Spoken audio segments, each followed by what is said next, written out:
This is a huge help. I really appreciate it. It's one of those things that removes a lot of anxiety, I guess, if you want to call it that. So I appreciate it. I feel much better.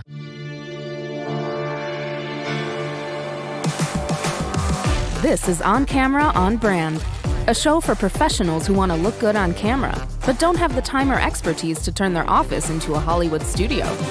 In each episode, Rob Rusher uncovers how professionals can get the most from their home or office setups. If you invest the time to share your stories on camera, you should be on brand. Sometimes our home office ends up in a less than ideal location. Maybe you have to make the creepy basement work. Maybe your family got a bit bigger and now you're working out of the laundry room. In this episode, our guest is Ben Decowski, the managing director of podcasting at Motion. He recently moved and had a tough time figuring out where to set up his home office. During our discovery call, we realized his walk-in closet would actually work best. I know. Sounds a little crazy. Stay tuned to see how we turn his walk-in closet to his home studio. Welcome, everyone, to another episode of On Camera, On Brand. Today we have Ben, who actually works for Motion. Motion is the team who produces this podcast, along with a bunch of others. Ben, welcome to the show, man. Good to see you. Yeah, thanks for having me, Rob. I'm definitely excited to be here. Yeah, so tell us real quick. I mean, a new role, right? You're managing director of podcasting at Motion. You'll be hosting some video podcast, and you do a lot of your meetings on camera. Is that correct? Yeah, exactly. I mean, you pretty much hit the nail on the head. Obviously, starting a new role with Motion. I also just moved into this apartment a few months ago, so it's been a bit of a process. Just getting moved in has been, one part of it, and then just trying to figure out, okay, well, where am I going to work, right? Like, consistently at least. I'm not going to be able to work at my, my kitchen counter or whatever, all the time, especially if I'm on, camera for different calls for work, podcasting, that sort of thing. So really trying to figure out kind of where I'm going to be has been a blast, but we're getting there. When you were looking around, what did you want the space to be? Did you have like an idea in your head of like, I hope it has this space, or doing the podcast and what I'm doing with Motion, it needs to have, X, Y, Z? Yeah. That's a good question. To be honest, it was more of thinking about the things I didn't want to have initially. And the reason I say that is because, I live in this, the apartment complex is nice. It's a nice place. But at the same time, there is like a train track, right on the other side of the road outside of my balcony. And it doesn't bother me personally. I think trains are cool. I like it. I sit out there with my dog and, we watch trains go by. But at the same time, it's kind of inconsistent in where and when the trains come by. So, I'll be sitting there and you can hear the horn, blasting. And then obviously just the way that the place is set up, I didn't know with like, the windows and the lighting and all that. So I was worried about that. And it's really just, finding somewhere where I could, sit down, not have to worry about that, but then also, not have to worry about sort of, my personal life being too much on display. Things like, I don't know, just, you don't want to have like your couch or your bed in your background and like, I don't know, your laundry or whatever. Not that I'm this dirty person, but at the same time, it's life gets in the way. Sometimes life gets crazy and it's just like, well, where can I go to feel, comfortable and confident whenever I'm going to be, on the phone or podcasting, whatever it is, it's, basically taking me on camera. Yeah, no, and it's tough to find. Even for my place, similar thing. I moved into a house I'm renting and I have 2 kids. So there's a lot of rooms that are already taken up. And when we first moved in, I was using my son's bedroom and it's like, okay, it's like, I know he's like at school during the day, but then I got to clean up and, all that. So like I ended up just like taking over our dungeon basement, which, behind me is all the Hollywood tricks to make you think I'm not in my basement. But yeah, so we ended up, for you was the closet, right? That ended up kind of being the answer, which sounds funny, but it almost checked off every box you were looking for. Yeah. It's, I'm like Harry Potter, right? I'm living in the closet, which it does sound funny, but it's a walk-in closet, which it's the first like walk-in closet that I've ever really personally had. So it's one of those things where it's like, I didn't have this whole dependency on needing, this space for my clothes and things like that. For the most part, I can fit most of my stuff in my dresser and all that. Like I don't have a bunch of stuff that needs to go in here. So I started, thinking, well, hey, why not, this space. But then obviously, there's different concerns with that with, do I have the lighting? Is it going to look unprofessional in terms of like, obviously when you go into a walk-in closet, it's not like it's the most decorated place in the world. Sometimes you get scuff marks on the wall, stuff like that. So to me, I think it's got a lot of, potential. Obviously, I think it's a great spot. And then also it's away from sort of like the rest of the sound of the world. So that's kind of what led me here. I think there is, even though I'm such a visual person, it's like the audio is so important though. And like you're talking about the railroad and the train, or if like people are walking in, it's like, it does happen. It's not a big deal. And in this kind of format, we could stop, re-record, but it's like, you don't want to do that, all the time. So, right. And I know when you first tried the closet, you had like a sheet behind you. And then when we talked, I was like, well, maybe like a shelf. And I see you put some stuff on there. I like that you're trying a few things over there. It's looking good. Yeah, it's some cost-effective things. So I figured if I got a couple of shelves back there, I mean, this is like a bookshelf that you see behind, and then you can see my nice router as well, just so I've got strong connection back here. But yeah, no, that was great advice, because I did just have, it was like a projector, screen basically that I was hanging over it, not because there was things behind it, but, partly just because I had the router was like sort of mounted on the shelf on a wall. And then, I had I was just, again, worried about like scuff marks and things like that. I don't know, seeing like the little shelf above it too for the, like where you hang your clothes on. But I think this, to your point, has been a much better look. It makes me feel a little bit more confident in it. I don't feel as ridiculous being in a closet and having everybody know like, oh, Ben's sitting in his closet. And I think that's a big part, because I still get nervous before hitting the record button, and whether that's with a guest like you or a solo episode or pre-recorded, and it's like not having in the back of my head, like, what's in my background? Like, I don't feel confident. I don't think my background's good. It's, a recipe for disaster. But I like that we were able to kind of take what you had already and make that work first. And I think that's how I like to always answer the question of like, what gear do I buy, or what do I get first? Where do I start? And I think you start with exactly whatever you have, make it the best, optimize it, and then we can see. And I know one of the things we already upgraded for you was the microphone too, which we'll get in later, and then a key light, because if you want to show real quick, anyone that's watching, if you cut your light out, and this will just be what you're seeing with your overhead and your kind of lamp globe light in the back. So this might be more aesthetically pleasing for people who don't have to see my face, but to your point, you can see the difference it's made. Yeah. So we'll pop that back on, and I say, if you're good, I say we get right into it. And where I like to start is finding your frame. So I know right now you have the webcam above the monitor looking down, which is a common place. Where else are you going to get it? But you even said, you were the one before I even got to it on our discovery call that was saying like you wanted the eye contact. You liked how I was looking directly in you. So do you want to talk about what you ended up getting, and we can even start setting that up? Yeah, absolutely. And this is something that, obviously Tristan, one of the co-founders of Motion, had mentioned. It's this Plexicam, sorry. So essentially, just being able to hang this there's three pieces here. Hang this over your screen almost, and, have your camera sitting on it as well. That way, it's see-through. I can see actually like that I'm looking at you, but the camera is sitting right in front of me as well. So then I'm looking at you, making that eye contact, instead of, as you can see, like I'm looking at you right now myself. But, when I see myself on camera, I can see that I'm looking down, which is just kind of weird, not only for you, but for anybody else watching it. It's like, why is Ben constantly looking down? So that's kind of what I've got here. I've tried it out a little bit, but it makes a huge difference. And I think that you'll see once I put it on here.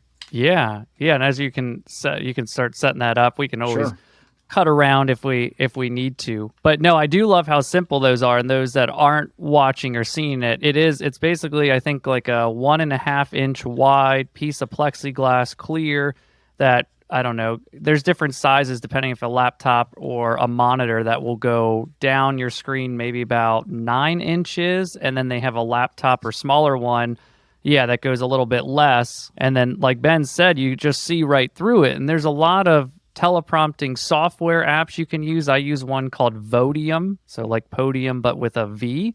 And that allows me to kind of like, with a slider, adjust the transparency so I can still see you, Ben, behind me, but I kind of have my show outline right above so I can make sure we're staying on track and keeping going. And then I also like it. I use my PlexiCam. I have it on my B camera over my larger monitor. And what I like to do is if I'm referencing something, whether we're sharing equipment or going through a deck, a creative deck, I can still maintain eye contact. I can even have a picture in picture because of the PlexiCam, so I can see my document and my text underneath it.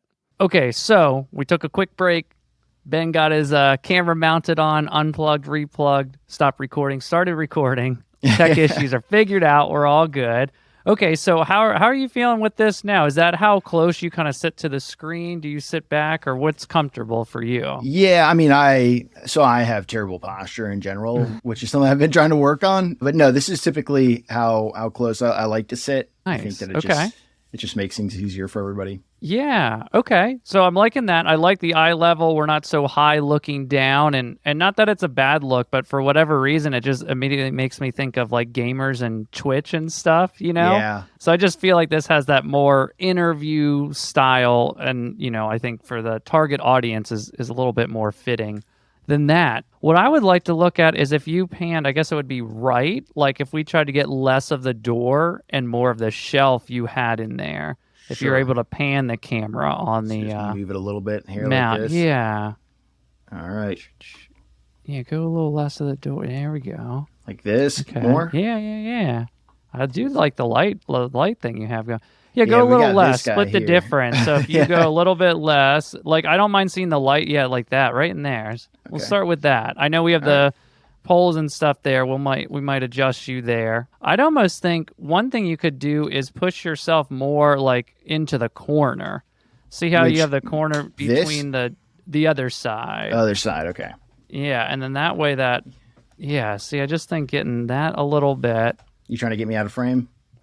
Getting you in frame and getting less of the and then maybe if you slid your camera on the monitor. So see how you have the white pole kind of behind your head a little bit?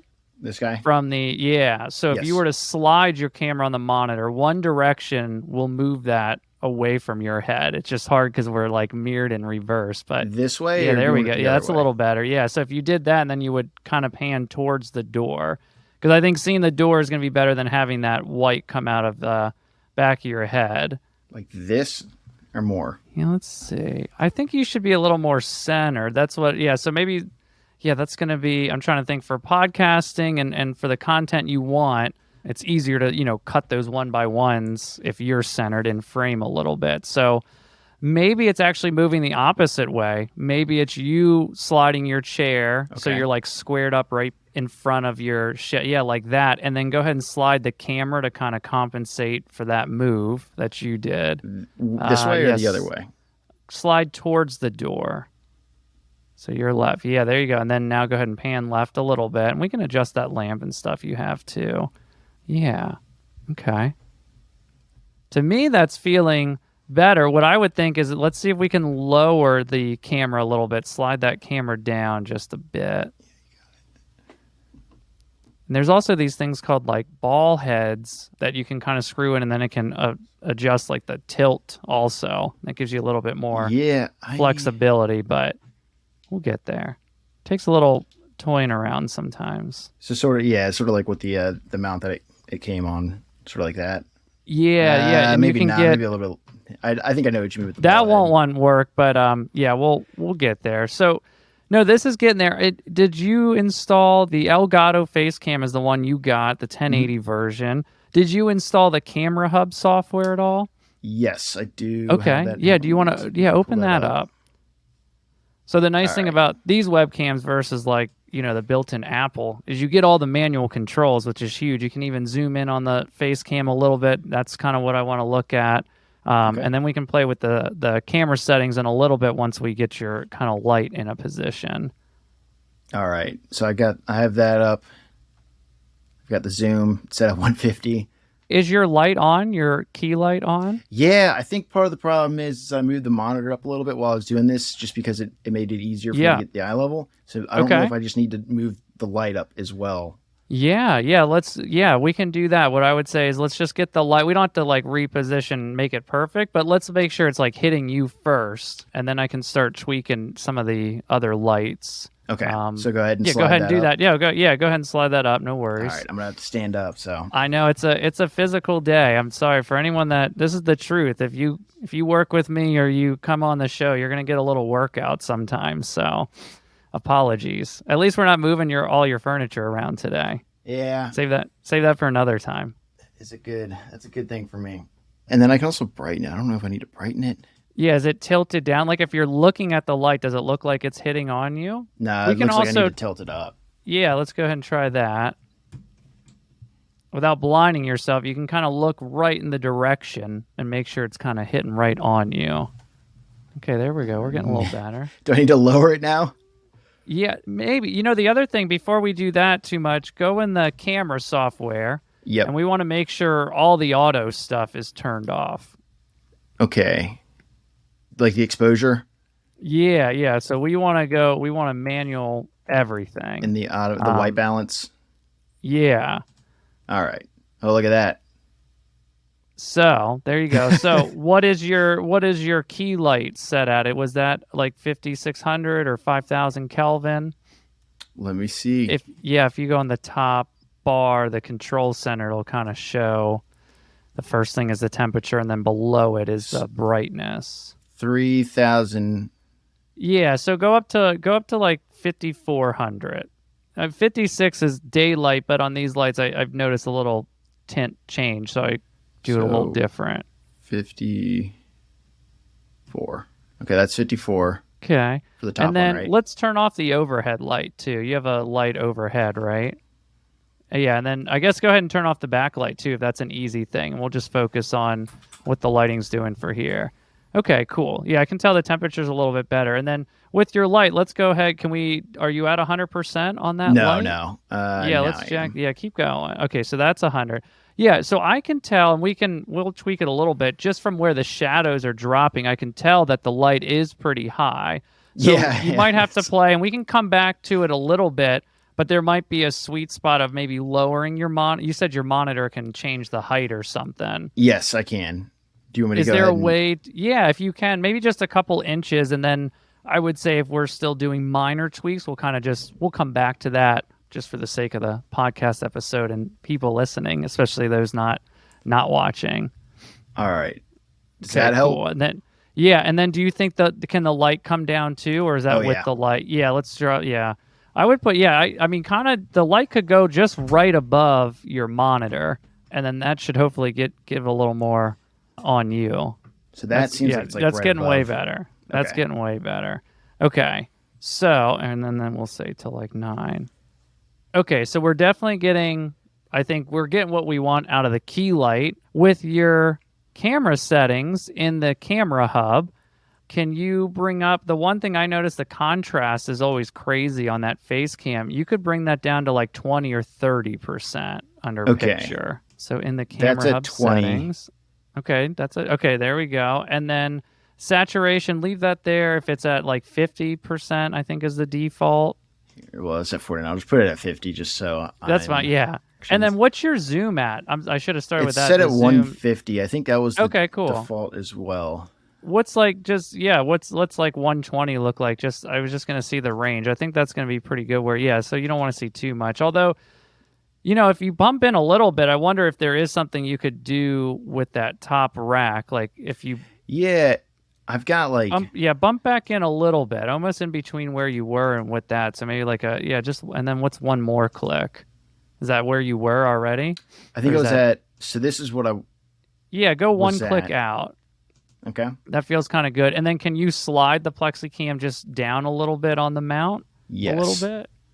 I was just going to kind of give you a little less headroom and try to cut off that. The other thing you could do too, does your monitor tilt? It does. Yeah, I would sit in the spot. Now, just tilt down, right in there. There you go. And then that white pole is not as noticeable. And then the bulb you have back there, what's that look like turned on with your key light? Unfortunately, it might be a little overpowering, but I have a few ideas. Yeah. Can you Yeah. slide it? Can you slide it like way out of frame? And basically what I'm gonna look at is if that went to my left, camera left, So, out of frame, you could still get the glow on the wall, but it would just be a bit less intense. But I'm not sure how much room you have. is that Okay. out of? Yeah.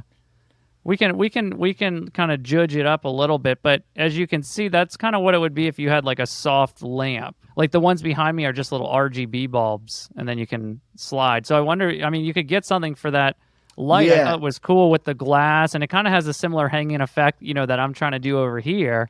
I think that would be a cool thing to get that could make a big difference in your background. Yeah. Um, Absolutely. and then you can just like kiss it a little bit. And by that, I just mean it just shows up a little bit. If I can bring up my phone quickly, I will. I think so. Okay, cool. So, like, one thing you can do is like, if you don't need the light, which you kind of don't need there, you can dim down. If you see the one hanging, you just see like the textures of like the filament, that it's like that old Oh, school yeah. Yeah. style. And then, Yeah. so if you get one of those, that's kind of cool, especially since it's an exposed bulb. And then, when you go all the way up, you still see it, but you lose it. But that might be a fun thing to play with because you don't really need that light so much, but you might be able to play with seeing the bulb and then still being able to see kind of what's on the dresser and stuff.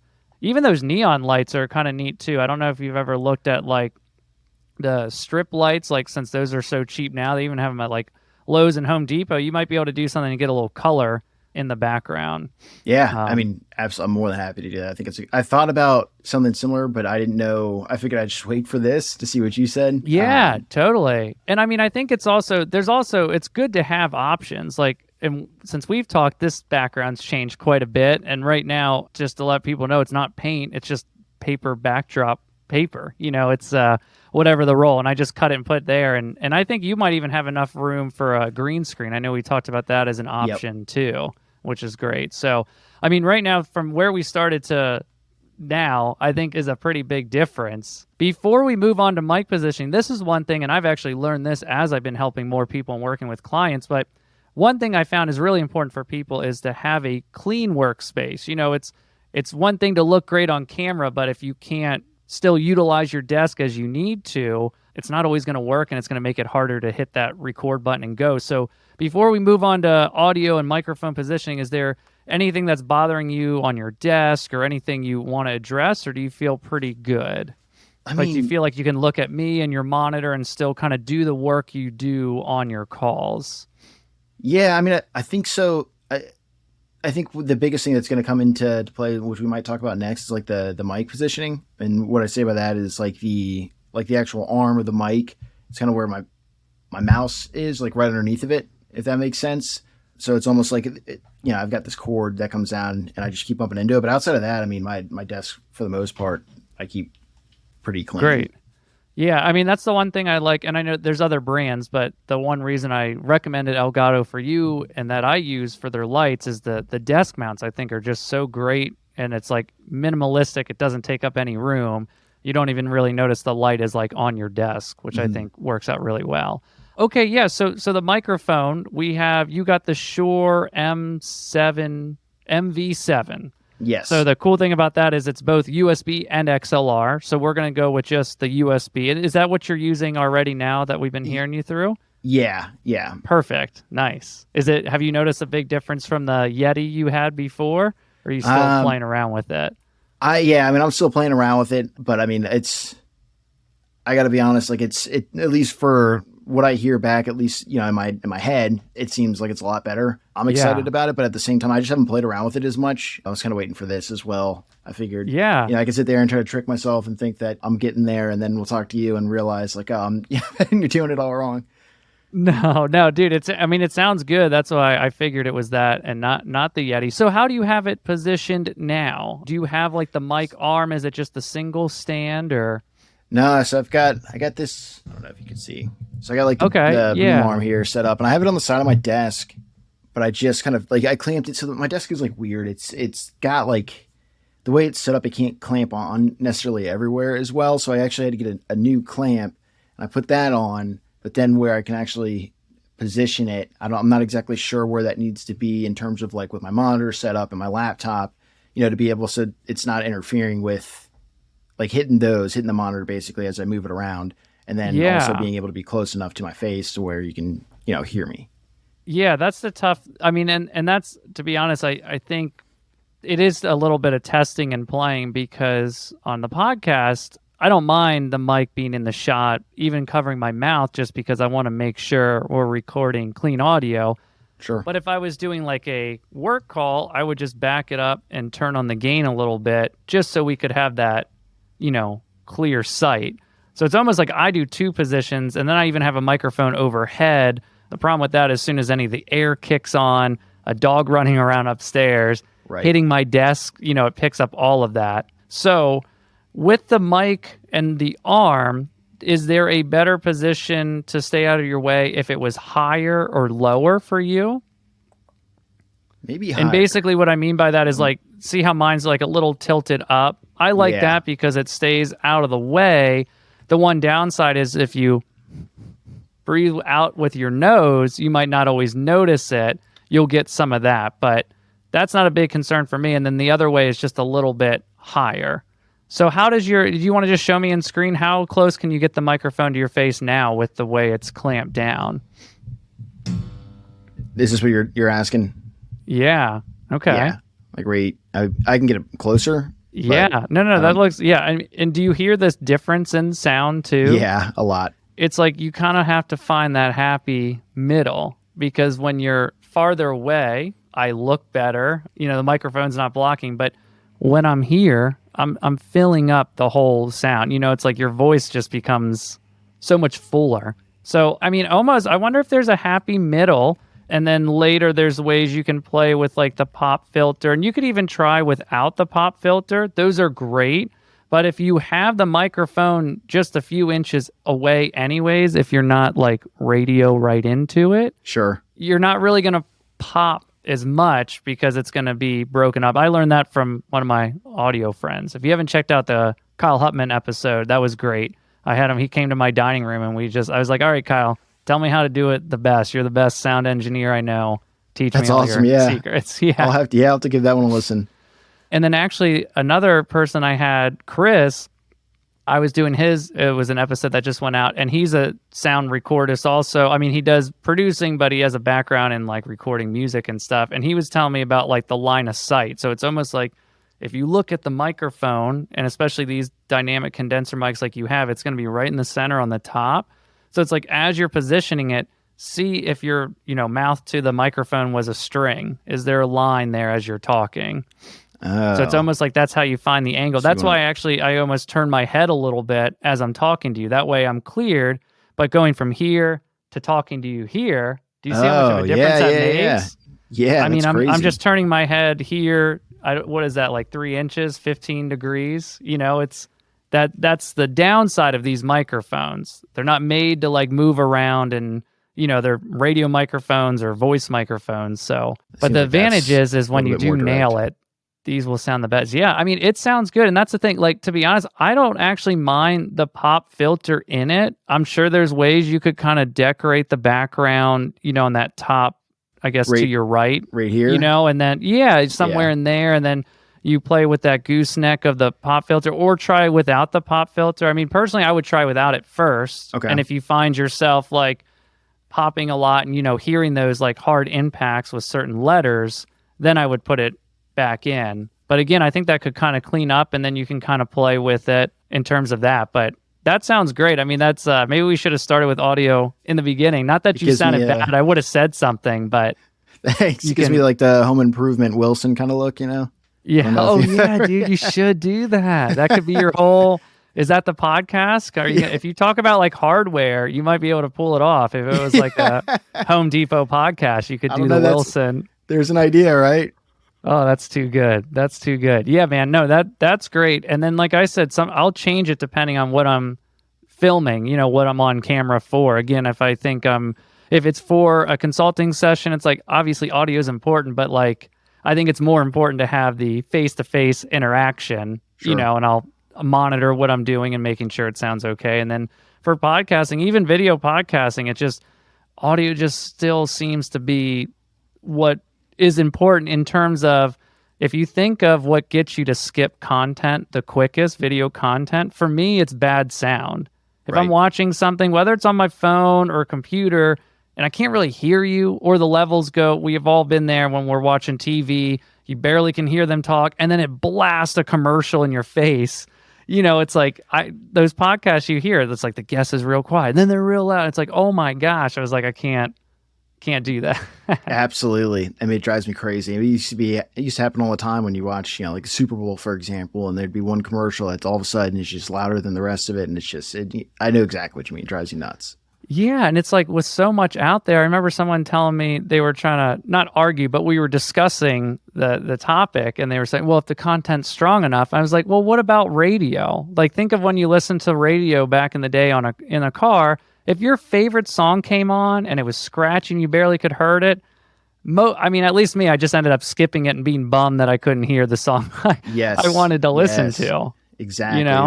And it's frustrating too, because you're like, oh, I wanted to hear that. But then it gets so broken up, it's like, well, I'm not even hearing it, Yeah, totally. Yeah, no, man. And that's why I'm excited. Like, I think there is still maybe a little bit of homework in the background. And now that you see this frame, I think what makes it easier is when you're looking at your background, just think of what's in that frame. You can even walk away. When I set up my background, I do it a couple different ways, but I'll bring up Ecamm Live, which is the software I use. But you could bring up Zoom, anything, and just bring up your video preview. And then you can be back there kind of playing around, with the background and seeing what looks good. But I think a combination of that and then just figuring out with the white balance too, with the light, I wonder, we're going to try one more thing now that I've stared at you long enough, Ben, here. Can you change your white balance on the lights, the color temperature to 3200 on your key light to match what's in the background?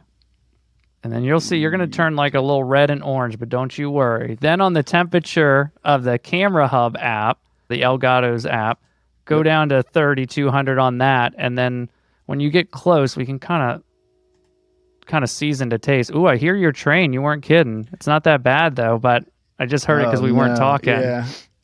Yeah, it's there.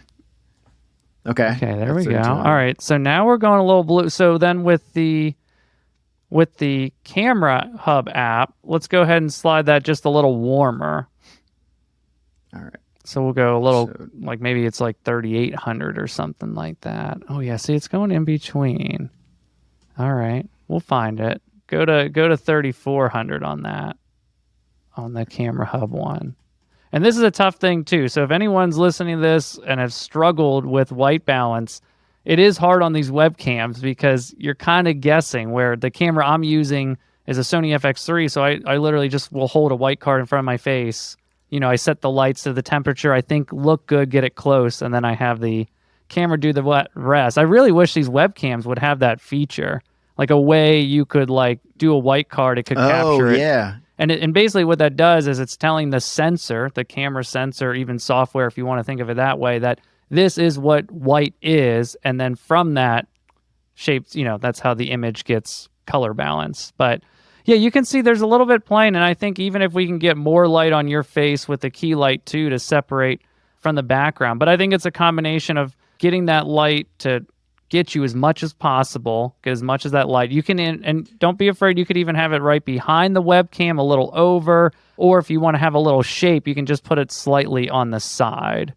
And I would definitely just leave the overhead light off too. I think playing with like a background light. And the other trick you can do, even if it's not to see it, if you just feel like the background's a little too dark or you want something more, putting a lamp or any kind of light you have out of frame just to kind of bring up the ambient, of that. Like I actually have a light you don't see that's just up overhead, and all that's doing is it's giving me a little kick on my hair to separate from the background, and then it's also brightening up that blue backdrop a little bit so it doesn't just like fall off. So there might be a way to tweak that, but I think I would start with an RGB bulb or even just a dimmable bulb. I don't know if that light that's in there is dimmable, but you can always just buy a dimmer from Home Depot too.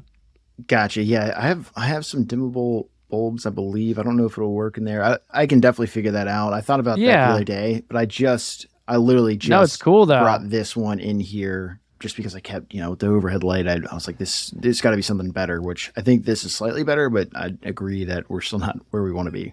No, I think, but yeah, and sometimes it takes more than one, go around. It's almost like now we got, we did our discovery call. We took what you had and figured out this is where is the best location. This will make it work. Here's like, baseline. Here's just, we definitely need a light. And although you can use your webcam, it's like, it's going to be hard to make, that wide webcam work. So now we're just seeing how we can season it, make it a little better. I mean, maybe down the road, there's another light you can get, an additional one just to come up a little bit more to expose you more. The other thing, the other thing we could check too is in your Camera Hub app, what is the shutter speed and ISO set at? Because that's going to be your exposure settings. So the shutter speed is one, what is it, I don't know, 1/60th. Okay, okay, right? 1/60th? Yeah, 1/160th. And then your ISO, what's that at? 100. Okay, go up to 200 on that. So ISO is basically, oh man, I should have researched this because my girlfriend was just asking me what it actually means, and I can't. Oh yeah, see, there we go. That's wild. It's basically the digital negative. So in the film days, the actual film stock was rated by ISO, and that was like the exposure levels. Like I said, unfortunately, I'm just a digital kind of person. So did film photography, but I can't really remember exactly the ISO. But yeah, that's basically just going to boost the level. And then the shutter, we basically just want to double what the frame rate is. So you should be shooting at 1/30th. Down below, there's like a preview format. You can change that to 1080/30, but it shouldn't affect what we're rolling into here. I believe it's all 30. But see, that gave you so much more life now. Yeah. If you turn off the lamp in the background, what do we look like now? I'm just curious because that way we can isolate. Yeah. Okay. See, I think we're getting close. And then as you can tell, see how your light's almost kind of spraying the background. It's just like lifting that and kind of throwing that light. There's ways when you tweak your background light, and that's doing what you want, that you could kind of angle your key light a little bit so it's not hitting as much as the background.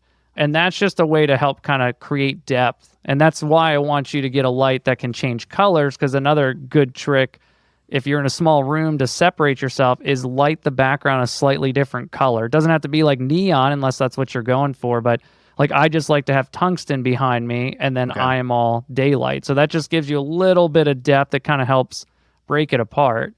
And for the microphone positioning, is that now all in your way though? No, not really. I mean, it definitely feels better than what it was before.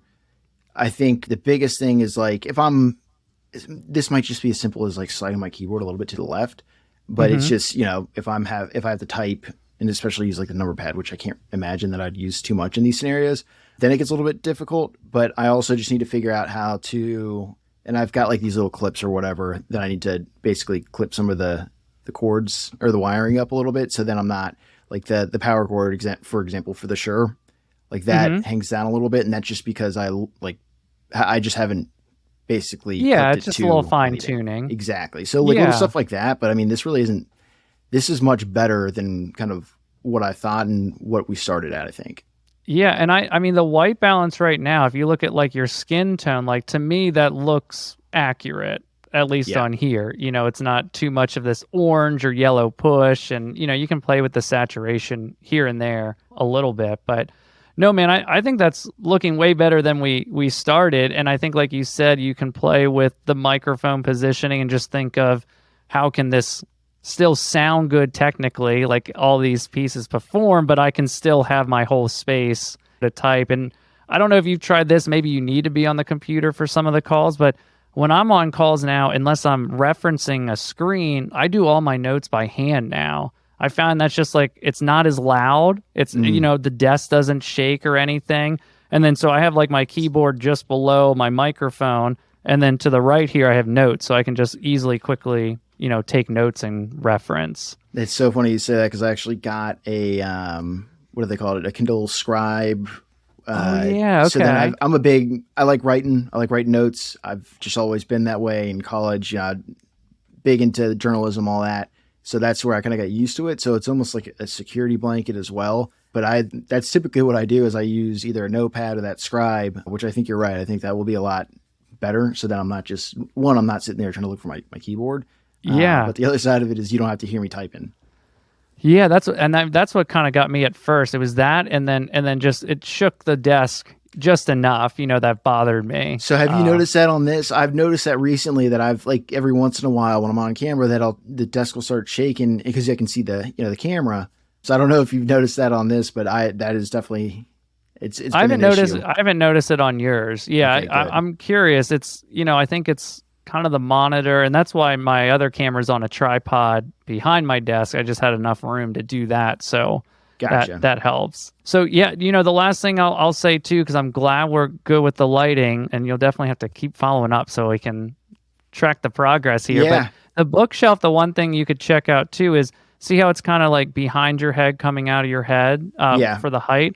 Yep. I would see if you can push it as far over. I know the lamp's there, and I don't know the actual dynamics and where walls are, but I think if you got that away, so behind you is like a clear space. I mean, I've tried to do that with mine. Sometimes I end up leaning into the light, but that helps like bring you out. So if you were more behind that wall, that soon, might be a slightly different color with that lamp. And then you could slide the bookshelf and then just look at the decorations. I try not to have too much like craziness around the head. So like plants and stuff, I try to keep on the outside so it doesn't look like it's like growing out. It's a little less distracting, but I see. Yeah. If you had some solid objects behind and, whatever you want to put on there. But I think it's a great start, man. And you sound great too. So hopefully you can find that ideal space, for the microphone to work. Yeah, no, it sounds like I've got some homework, which is good homework. I can do a lot of what you're talking about, like moving some of this stuff over. I mean, like I said, I don't have a whole lot in here. The only thing I have to my right for everybody else to know my life here, I just have like a toolbox, a large toolbox there, mainly to, make myself pretend like I actually know how to, use tools, but I can move some of that stuff out of the way, actually slide that bookcase over, or bookshelf over. But, the big thing I think that you keep mentioning, keep talking about, which I think is important, is just all this stuff that's popping out of my head. So I can work on that as well. Yeah, and that's the other thing. I know we talked a little bit earlier where, is the gear, how important is the gear? Does it really matter? And it's sometimes I come to it just as a standpoint of like certain gear makes it easier. Like for me, it's this platform I built is only 8 feet, but the reason that looks blurred is because I have like a lens that I zoomed in on. I'm using the gear to make things look better and easier. We could probably get a similar look with a webcam, but you'd need a lot more space and a lot more light. But yeah, anywho, it's great. And I think what I love is like, you're at such a good spot here. So, the podcast is going well. You're doing a lot of stuff. Like the next step I would say is honestly get, a mirrorless camera or something as your A camera. And now the camera you're using now becomes like a second camera, like if you want to turn to your screen or just to have a different angle depending on the content you create. But yeah, man, we'll keep working on the background offline, but it's a good spot. So hopefully you're feeling good and have a few things to keep going with. Absolutely. Thanks so much. I mean, this is a huge help. I really appreciate it. It's one of those things that removes a lot of anxiety, I guess, if you want to call it that. So I appreciate it. I feel much better. Yeah, hopefully I'll look better too. Good. I know you can only do so much with this face, but I appreciate it. That's what everyone says that. No, man, it's looking great. I mean, it's just, I'm focused on you. There's not a lot of stuff going on in the background. You'll tweak a few things and you sound great. So yeah, man, I'm looking forward to hearing the new podcast and seeing what you do coming up. Awesome. Thanks, Rob. I appreciate it. Yeah, Ben. All right, man. I'll talk to you soon. All right. See ya. Thanks for checking out On Camera, On Brand. This episode is produced by Motion, a podcast agency that helps B2B organizations create their own shows. If you enjoyed what you learned, check out more episodes at motionagency.io/oncameraonbrand.